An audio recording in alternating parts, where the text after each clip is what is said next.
ગુજરાત યુનિવર્સિટીની આજે ભરતી પ્રક્રિયા અંદાજે 15 જગ્યા માટે 7,713 ઉમેદવારો મેદાને છે। સિનિયર ક્લાર્ક અને જુનિયર ક્લાર્કની ભરતી પરીક્ષા પહેલા એનએસયુઆઈએ ગેરરીતિના આરોપ લગાવ્યા। સિલેબસ જાહેર કરવામાં વિલંબ કરાયો હોવાનો પણ ઉમેદવારોનો દાવો છે।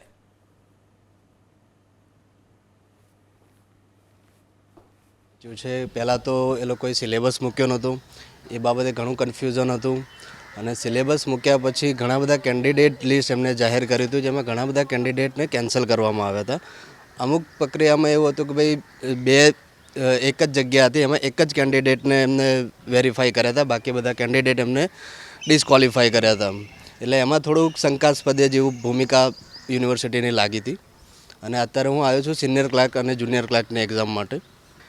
હવે સીધી વાત છે કે ભાઈ જે કેન્ડિડેટ વેરીફાઈ થવા જોઈએ, ધારો કે એક જગ્યા છે તેમાં એક જ કેન્ડિડેટ કઈ રીતે ક્વોલિફાય થાય એક્ઝામ આપવા માટે, અને જો એક જ કેન્ડિડેટ ક્વોલિફાય થયો છે મતલબ એ તો સીધી રીતે પાસ જ છે, એને જોડે કોઈ કોમ્પિટિશન જ નથી।